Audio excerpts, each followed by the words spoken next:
성부와 성자와 성령의 이름으로.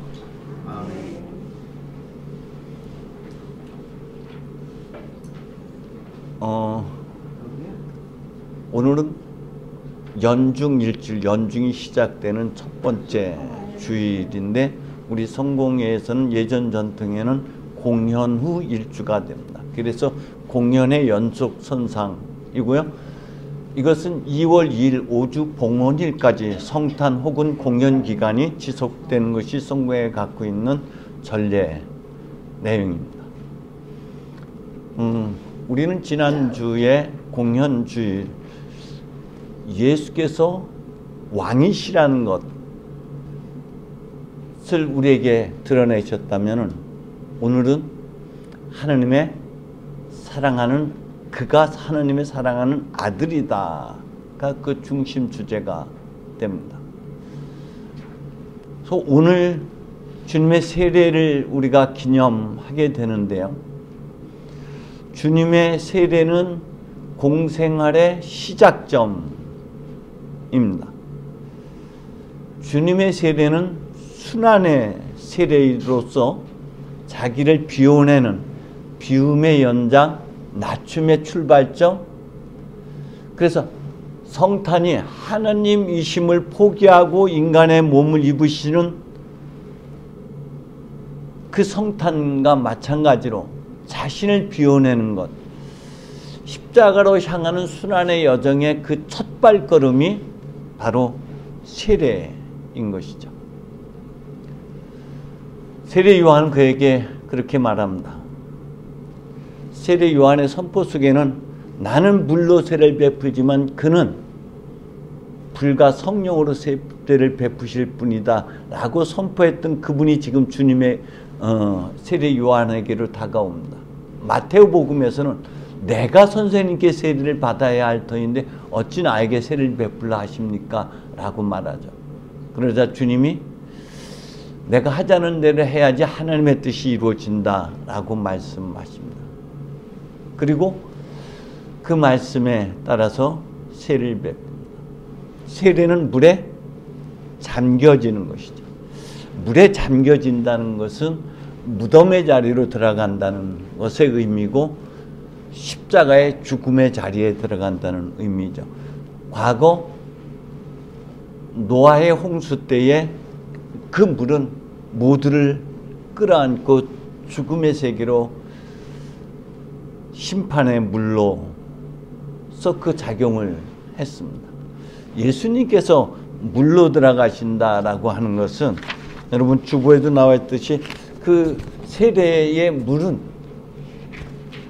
무엇하고 같이 연결되어 있느냐면 무덤하고 연결되어 있고 주님의 관하고 같이 연결되어 있습니다.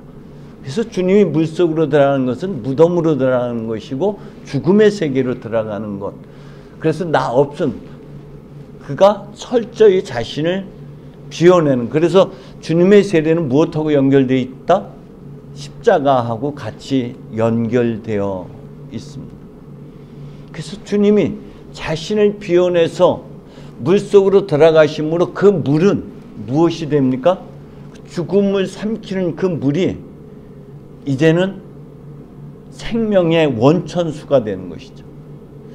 그 물의 다음으로 에제키엘서에서 말씀하시고 있는 대로 그 물이와 다음으로 이제 죽었던 생명이 다시 되살아나는 생명의 원천수가 되게 하시는 것이죠.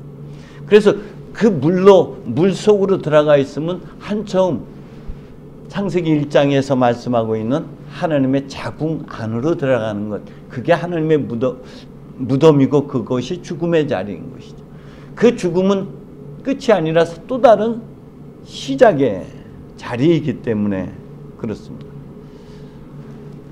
주님은 그 물속으로 들어가심으로 무덤으로 들어가심으로 우리의 모든 죄를 떠안는 것, 끌어안는 것, 품어안는 것. 그래서 우리는 죄 없는 존재가 되는 것이고 주님은 죄인이 되는 것이죠. 주님이 죄인이 되심으로 우리는 흠도 티도 없는 거룩한 존재가 되는 것이죠. 주님이 그 안으로 들어감으로 인해서 주님은 하나님 품 안으로 들어가는 것 되기도 합니다. 성경에서는 그렇게 말하고 있죠. 우리는 세례를 받고 죽어서 그분과 함께 묻혔습니다. 예전에 우리는 그분과 함께 십자가에 못 박혀서 죄에 물든 육체는 죽어버렸고, 이제는 그리스도와 함께 죽은 자들 가운데서 다시 살리신 하나님께서 우리도 다시 되살려서 우리를 하여금 그리스도로 살게 하십니다라고 사도 바울은 로마서 6장을 통해서 우리에게 말씀하고 있죠. 그래서 죄의 물 속으로 잠기는 것은 십자가의 죽음과 그 맥을 같이 하게 됩니다. 그래서 우리의 옛사람은 그리스도와 함께 죽는 것이죠. 그래서 주님의 세례는 당신 홀로 들어가시는 그 물이 아니라 우리에게도 그렇게 표현하고 있죠. 내가 받아야 할 세례, 내가 마셔야 할 그 잔이라고 표현하는데 그 안에 우리의 세례도 포함되어 있습니다. 주님과 우리는 한 몸이기 때문에 주님이 자신을 비워내는 그 자리에 우리도 함께 참여하는 것이고, 주님의 순환의 여정 그 자리에 우리도 함께 그 길을 가게 되는 것이 주님의 세례가 갖고 있는 의미이고요.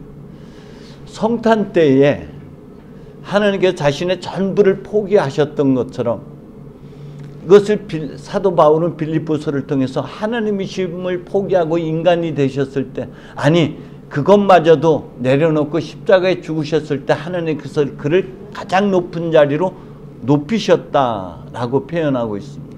그렇기 때문에 가장 낮아짐의 자리, 자기 없음의 자리는 항상 높아짐과 하나 같이 맞닿아 있는 것이죠. 나를 비워내는 자리가 충만과 하나로 연결되어 있습니다. 그렇기 때문에 이 요단강은 우리로 하여금 하나님에게로 들어가는 또 다른 관문이 되죠. 과거의 요단강이 이스라엘 백성들로 하여금 가나안 땅, 새하늘 새 땅으로 들어가는 관문이었다면 우리의 세례도 이 요단강도 주님에게로 우리가 들어가게 하는 관문이 되는 것이죠. 주님께서 사람들과 함께 세례를 받으시고 기도를 하고 계셨는데 홀연히 하늘이 열리고 성령이 비둘기 형상으로 그에게 내려오셨다. 그리고 하늘에서 너는 내 사랑하는 아들, 내 마음에 드는 아들이다 라는 소리가 들려왔다고 누가복음은 전하고 있습니다. 세 가지 현상이 나타나는 것이죠. 첫 번째는 주님께서 나타난 첫 번째, 세례 받으실 때 나타난 첫 번째 현상은 하늘이 열렸다. 근데 마테오와 마르코에서는 물에서 올라오는 순간 하늘이 열렸다라고 표현하고 있는 반면에 누가복음에서는 세례를 받고 물에서 기도하고 계실 때 하늘이 열렸다라고 표현해요. 그래서 누가복음에서는 굉장히 기도가 강조되고 있죠. 변화산상에서도 누가복음에서는 반드시 그렇게 그 부분을 지적하고 있습니다. 예수님께서 기도하고 계실 때 그의 모습이 변했다라고 표현하고 있어요. 특히 누가에서 기도하고 있다, 물속으로 들어갔다, 요나가 뱃속에 들어가서 물고기 뱃속에서 기도하는 중에 하나님과의 관계에서 그가 다시 새로운 생명을 얻게 되는 것과 마찬가지로 이제 하늘문이 열린다, 쪼개진다, 깨어진다라고 표현되고 있습니다. 이 하늘이 열린다, 쪼개진다, 깨어진다라고 하는 부분은 어디하고 같이 연결되어 있냐면은 복음서에서는 특히 마테오나 마르코에서는 예수님께서 십자가에 못 박혀 죽으시는 장면을 보고 온갖 휘장이 하느님과 가로막았던 휘장이 갈라졌다, 찢어졌다가 하늘이 열렸다라고 표현했는데 그때 백인대장이 그것을 보면서 과연 하나님의 아들이구나 라고 고백하게 되죠. 때문에 휘장이 찢어졌다, 하늘이 열렸다라는 표현 안은 우리의 감겨있는 우리의 무지가 깨어지는 것이고 우리의 눈과 귀가 열리는 것과 같은 맥락을 갖고 있습니다. 그렇기 때문에 하늘이 열렸다는 것은 우리가 이제 하나님에 가까이 나아갈 수 있는 길이 열렸다는 것이고, 동시에 하늘이 열림으로 하나님께서 인간 세계로 다가오셨다. 각 사람 위에 임재하셨다. 그리고 새로운 역사가 시작되었다. 바로 창조의 역사가 시작되었다라는 것을 암시하고 있는 것입니다. 우리가 가로막혔던 모든 것들이 장벽이 깨어져 나가는 것, 그리고 그 물에서 나온다라는 것은 무엇하고 연결되어 있어요?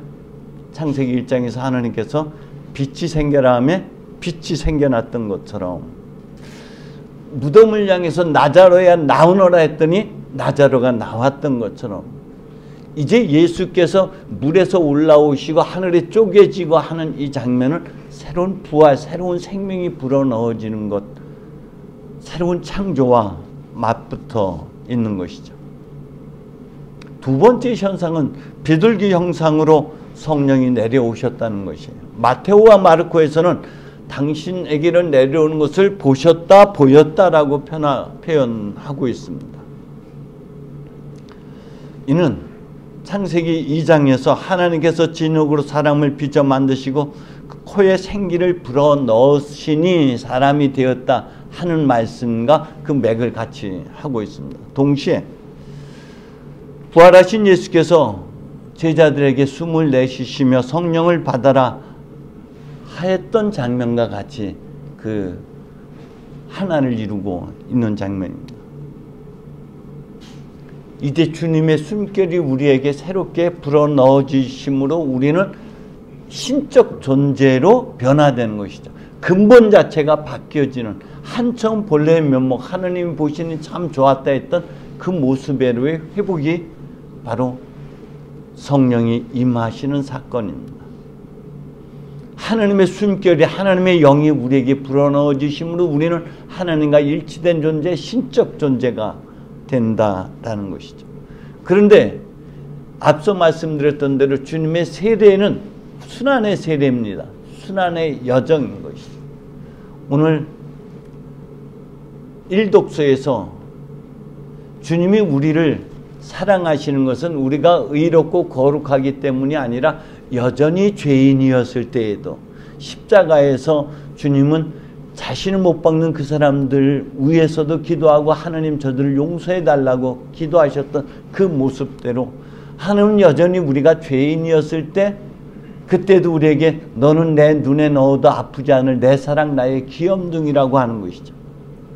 우리가 주일 성수 열심히 하고 하나님의 뜻대로 열심히 살아가야지만이 하나님의 사랑받는 존재가 아니라 그럼에도 불구하고 여전히 우리는 하나님의 눈에 넣어도 아프지 않을 그런 하나님의 사랑이고 귀염둥이라는 거 믿으십니까? 여러분이 그런 존재다. 그래서 하나님께서는 이사야서 43장을 통해서 계속해서 내가 너를 지명해 불렀다. 너는 내 사람이다.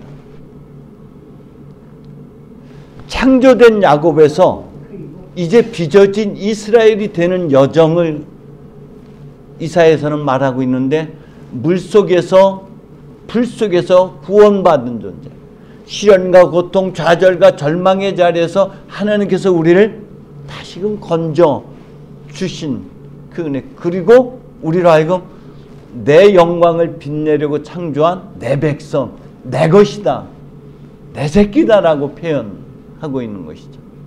그렇습니다. 우리도 시련과 고난의 여정을 결코 피해갈 수는 없어요. 주님은 우리에게 이 세례의 여정, 마셔야 할 잔, 우리가 받아야 할 시련과 역경을 통해서 우리를 빚어가신, 그래서 야곱에서 이스라엘이 되게 하시고 빵을 먹는 존재에서 말씀을 따라가는 영적 존재로 우리를 빚어내시는 여정인 것이죠. 그래서 우리는 세례를 통해서 그리스도로 옷 입었다라고 표현하고 있는 것이죠. 그리스도의 인격으로 우리가 거듭 태어나고 그리스도의 완전성에 도달하는 존재가 되게 하는 그 도구로서 하나님은 우리에게 세례, 혹 다시 표현하면 시련과 고난의 여정을 허락하신다는 겁니다. 그것을 통해서 우리는 또 다른 존재로 빚어지는 것이죠.